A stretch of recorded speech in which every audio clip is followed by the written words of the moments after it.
Start with a fact. Did you know 75% of small businesses never make it past their 10th anniversary? So we are those one-fourth of the organization across the world who've gone past our 10th anniversary. This is a testament, this is an achievement, this is success of not just us, but all of you here. And probably in our industry, like this percentage is even gonna be worse. Yeah. So I think for the marketing perspective, we'll be 1 out of 10 for sure. Easy. And today we have an opportunity to share our story with you, and that's what we're gonna do.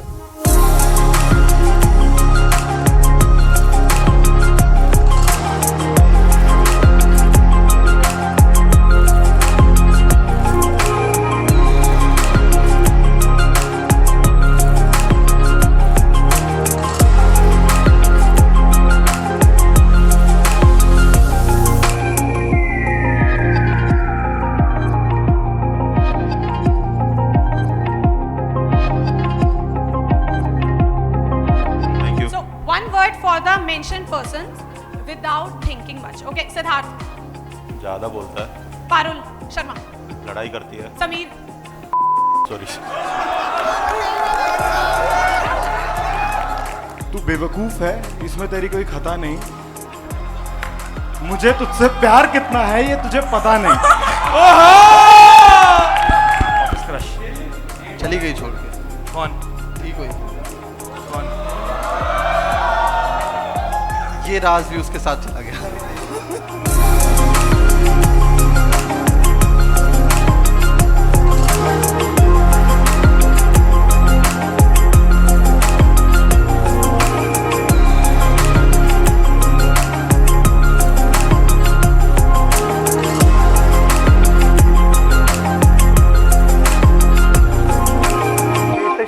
लेकिन मेरी team के पास सबसे ज्यादा business experience है. Like the team constitutes of 2 बनिए, 1 Sindhi, 1 college student और 1 जगत भाभी.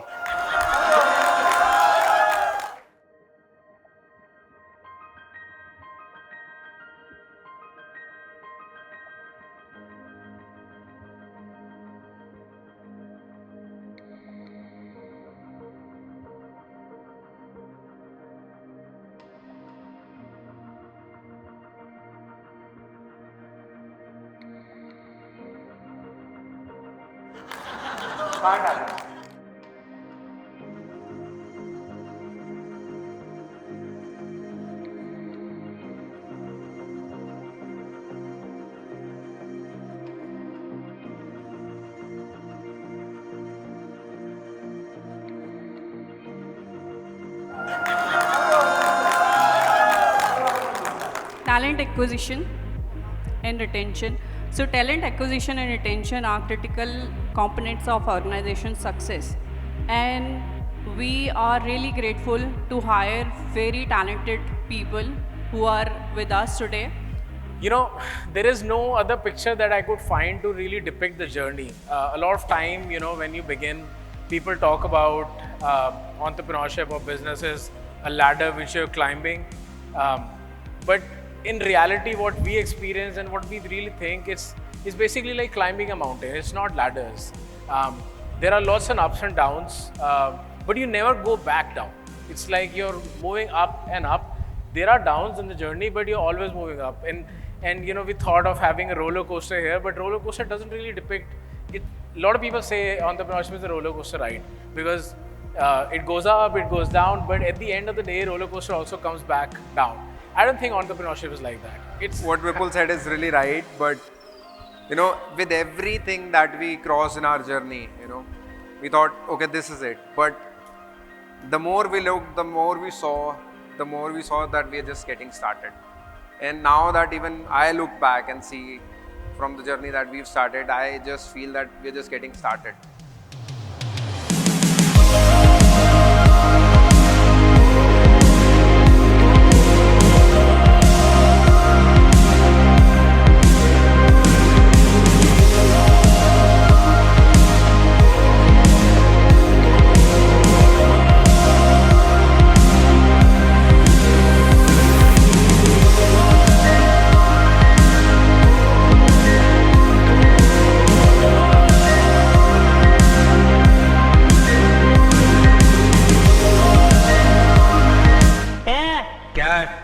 तुम क्या अपने आप को मुगले आजम हम लोग का अनारकली समझता है बे? कितना नचा रहा है? When we had just started this journey, a close friend of mine congratulated me and said, Avinash, I know you are one of the honest officers in the bank and have risen because of these values. But remember, business and ethics don't go together. Don't try to impose your principles on your children. Then I just smiled and said, I would prefer to cut down my dreams rather than compromising on these values. Friends, our commitment to these values eventually became our family ethos and ultimately the backbone of AdSpark core values. बस मैं आपके सामने सिर्फ अपनी एक as a mother, जो एक माँ हमेशा अपने बच्चों के लिए ड्रीम देखती है ना, मैं वो शेयर करना चाहती हूँ। जब मेरे ये बच्चे छोटे थे तो मेरे को यही लगता था ना, कब ये बड़े होंगे, कब ये ऐसे ऐसे कमाई करेंगे, फॉरेन कंट्री जाएंगे। तो मेरे को लगता था पता नहीं ऐसा हो पाएगा कि नहीं। घर में ये बहुत शरीफ थे, बिल्कुल मम्माज बॉयज़ थे, और कॉलेज में ये बिल्कुल टोटली चेंज थे। खास तौर पे ये विपुल, निपुण बहुत ठहरा हुआ बच्चा था, शरीफ था, वो बात मान लेता था, बट कॉलेज जाके वो भी अपना रूप कर देता था कि हाँ मम्मा, हाँ जी मम्मा कर देता था। बट ये विपुल, निपुण को बिगाड़ने में, जो ये कहते हैं ना कि हमने एडस्पार्क्स को बिगाड़ा है, इन सबको बिगाड़ने में विपुल का बहुत बड़ा हाथ।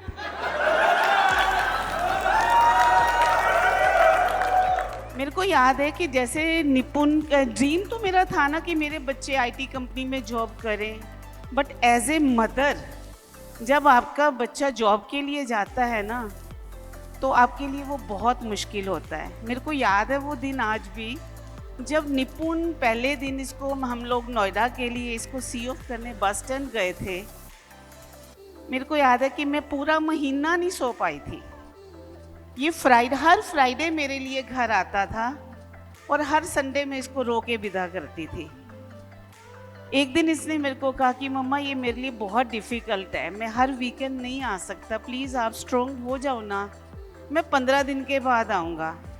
मैंने फिर अपने आप को संभाला कि अगर ये मेरे सपने पूरे करने के लिए जा रहे हैं तो मेरे को थोड़ा सा स्ट्रॉन्ग बनना पड़ेगा।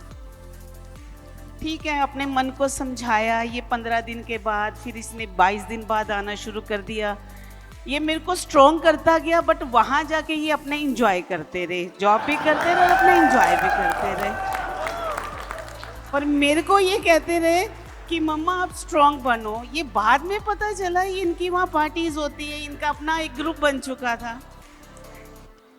तो मैं बड़ी शौक, मैं ये क्या कर रहा है विपुल, तो नौकरी क्यों नहीं, तूने ज्वाइन क्यों नहीं कर रहा? मम्मा मेरे को अपना काम करना है।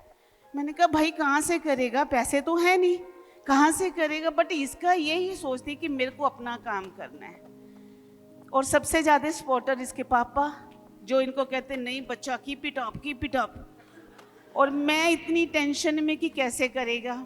और उसके मेरे ख्याल से 8-1 महीने के बाद इसने निपुण को भी डिलॉयट में बुला लिया। मैं और भी श्योर होगी कि ये दोनों भाई मतलब वहाँ इकट्ठे हो गए हैं और ये अब कुछ कर लेगा। और मेरे को निपुण पे बहुत भरोसा था कि ये उसको संभाल लेगा, कि ये दोनों बच्चे मिलके अपना अच्छा सेट करें। बट मेरे को ये पता ही नहीं था कि ये दोनों मिलके वहाँ क्या करेंगे।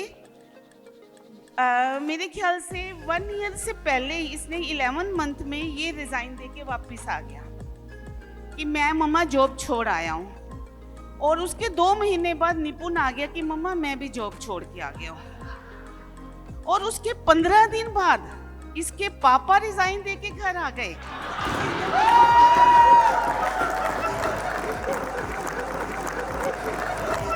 और मैं ऐसे अब कैसे होगा, क्या करूंगी, कैसे करूंगी, मेरे को कुछ समझ नहीं आ रहा था। बट इतना मेरे को पता था कि इन बच्चों को तो मैं नहीं समझा पाऊंगी ज़्यादा, बट इनके पापा को तो मैं समझा दूंगी। ये तो मेरे को पता था, ये तो मेरे को बिल्कुल पता था कि मैं इनका तो रेजिग्नेशन वापस दिलवा के रहूंगी कि ऐसा नहीं हो सकता। बट इनका तो मैंने 30 डेज की मतलब अंदर अंदर इनका रेजिग्नेशन तो वापस दे दिया। फिर एक दिन विपुल मेरे पास आया, इसने मेरे को बिठाया, मेरे को कहता है मम्मा आप मेरे को सच सच बताओ आपको क्या चाहिए। मैंने कहा कि बच्चा आपको इतनी अच्छी जॉब मिली थी, आप इतना अच्छा अर्न करते थे, तो आप लोग कैसे करोगे सरवाइव? कहता है अगर मैं आपको जितनी मेरी 1 मंथ की सैलरी है अगर मैं आपको 1 दिन में कमा के दिखा दूं तो आप मान जाओगे? मेरे को लगा ये फेंक रहा है, रियल मायने में मेरे को लगा ये फेंक रहा है, ये नहीं करे। कहता है अगर मम्मा मैंने ये कहा तो आप मान जाओगे? मैंने कहा हाँ मैं मान जाऊंगी। बट इस बच्चे ने मेरे को वो दिखा दिया। और इन्होंने हर जगह पे, आज मैं प्राउडली कहती हूँ कि इन्होंने हर जगह पे मेरे को गलत साबित किया।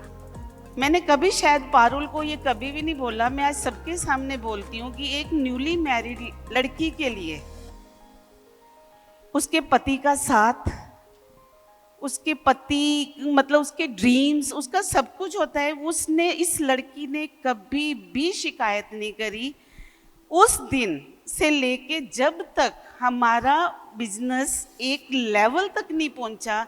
इसने कभी भी अपना वो साथ नहीं मांगा।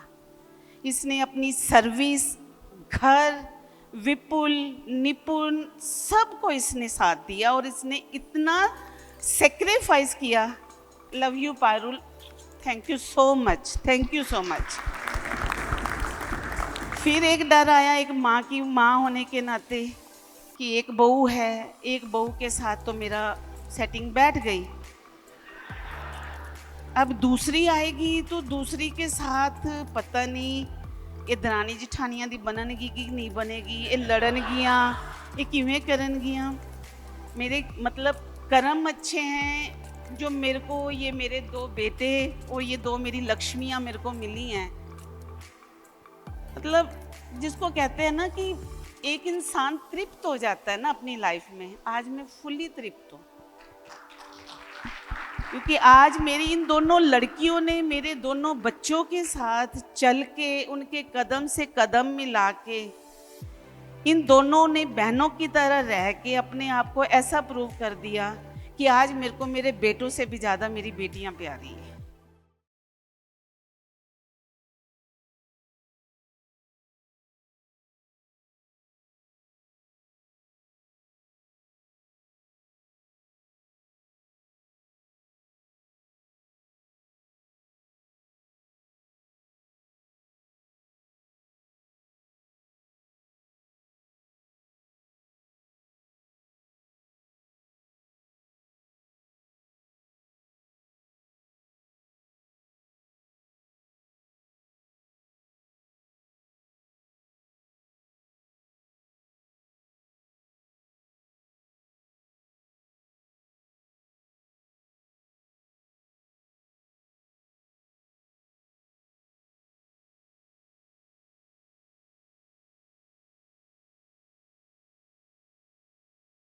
ये 7th फाउंडर्स डे की बात है जब हमने पहली बार किया था एट स्पार्क्स का annual day. So I just joined at that point of time. 2 महीने हुए थे और मैं पहली बार इवेंट पे आया था and I was seeing people performing and सब मतलब पार्टिसिपेट कर रहे थे, वाज गेटिंग अवार्ड्स. तो आफ्टर द अवार्ड मैंने इन दोनों के पास गया था एंड आई शेयर्ड कि एम्प्लॉय ऑफ द ईयर लेने के लिए क्या करना पड़ेगा. And I asked them.